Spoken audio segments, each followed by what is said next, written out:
everyone, my name is Kim Min-seok.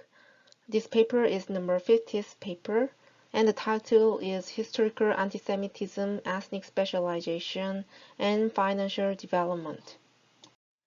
This paper is initiated from the thought that interethnic tensions can produce persistent anti-minority sentiment. If one ethnic group is specialized in an economic activity, then ethnic tensions against the ethnic group can lead one group to discriminate the activity led by the ethnic group, even the specialization phase out. Here, they are focused on Jews, who are typically and historically thought to be specialized in financial services. Antisemitism is hostility to and prejudice against Jewish people. And this paper investigates the behavioral tendency of those who are of antisemitism. To investigate the relationship, they firstly found out that present-day households in German counties with higher anti-Jewish sentiment during the Nazi period participated in the stock market less than other households. In addition, as there is a stereotype that Jews as money lenders, they also found that antisemitism during the Nazi period is also negatively associated with households' use of mortgage, about 10% less than other households. Sorting of Jews into the mercantile and financial sectors started around 18th century. Bans on lending money at interest for Christians and Muslims, which is publicly banned by Pope Leo IX in 1049, and ban on owning land, which Jewish communities faced during Middle Ages, made Jews to work and live for trade and financial services. In the meantime, localized inter-ethnic tensions and outright violence against Jews initiated economic antisemitism. And to make matters worse, distrust of trade and the mercantile economy translated into distrust of Jews once Jewish communities sorted into running financial services. To test association between historical antisemitism and the likelihood of present-day households' access to financial services, they firstly proposed a proxies for historical antisemitism, which is VVPC, measure of acts of violence against Jewish based on research of Weglander and Wolf, 2012. The variables that enter the VVPC are from number 1 to 6 here. The only difference in this paper from the Weglander and Wolf 2012 is they compute by county level, not city level.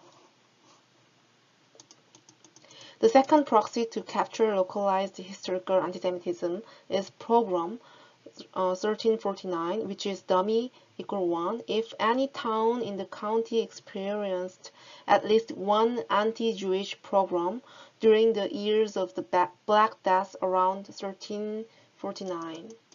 The third proxy for historical antisemitism is the mere presence of Jewish community in each county at any point in time before 1300.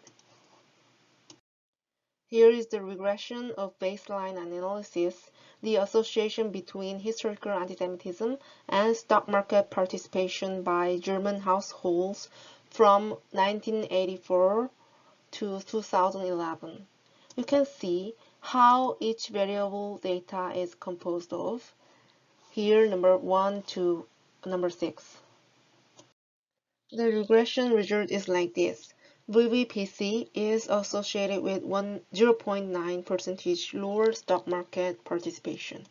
For households in Eastern Germany, adding the controls increases the size of negative association between historical antisemitism and stock market participation to 1.4 percentage. The role of Jews in banking services has decreased since 1843, when the first Raiffeisen Bank was founded. However, if the historical association between Jews and financial services affects current financial decisions, we would expect to find the effect of historical antisemitism on present day. The authors investigated firstly by looking into the decision to get a mortgage to finance home ownership. From Table 3, you can see that historical antisemitism is unrelated to households' decision to buy their home, but it significantly decreases the likelihood that households use a mortgage. The second decision that relates households to banking services is their likelihood of saving through bank deposits.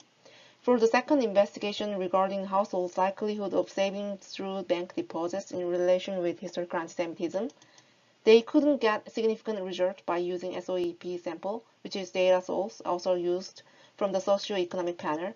However, with their second source of household level data, which is PHF, and aggregated deposits of bank customers appear as liabilities in the balance sheet of banks, they could get significant results. In the research paper in number of 6 part, they did many robust tests, as there is concerns that measure of historical antisemitism during the Nazi period may capture spatial variation in economic conditions in the interwar period, which might have persisted for decades. To differentiate other explanations related to localized economic shocks during Nazi period from the hypothesis that antisemitism is related to present-day financial decisions, firstly, they used a variable named pogroms, which is dummy equal 1 if a pogrom was documented in the county during Black Death around 1349, and show that the baseline results do not change when using measure of historical antisemitism during the Nazi period, controlling for medieval exposure to Jewish communities. Secondly, the authors considered unobservable characteristics of German counties may have jointly determined Jewish persecution and long-run financial development. For example, forced migration of Ashkenazi Jews out of Rhine Valley after the 11th century affect the results, so they tested 3-stage least squares to check robustness. In the last part of the paper, they studied a set of potential supply and demand-side channels that might have transmitted the effect of antisemitism to present-day financial developments. On the supply side, they questioned that whether historical antisemitism might have triggered the establishment of local banks of different quality and efficiency across countries, but they found there is no difference. Local banking sectors do not vary systemically with historical antisemitism. On the demand side, they tested whether present-day antisemitism households might still associate financial services with Jews, thus invest less in stocks and demands fewer financial services. However, they found no association between present-day antisemitism and stock market participation after controlling for historical antisemitism. What I liked regarding this paper is, as author highlighted in the conclusion part, its contribution to the interdisciplinary debate on inter-ethnic tensions. From this research, we can bring many cases that many countries or generations have observed in their history into research subjects. For example, hatred against Japan may affect economic decisions of Koreans in many ways, and we can investigate based on framework in this paper. The second point, this research may enlarge the area of cultural finance. When I was looking for the author's name on Google, I could find cultural finance label under his name, and Professor Francesco Di Canto was the second most cited researcher in this area. This is, I guess, by creating proxies and by showing how to measure cultural tendency like historical antisemitism, he enlarged the area which was considered not possible to investigate before. What I disliked regarding this paper is, first of all, the feeling that there may exist other unobservable dimensions not captured by the author's controls.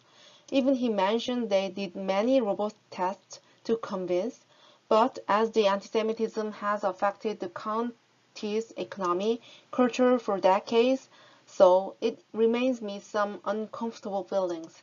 For example, as the authors found that present-day households where historical antisemitism was higher, less likely to hold stock.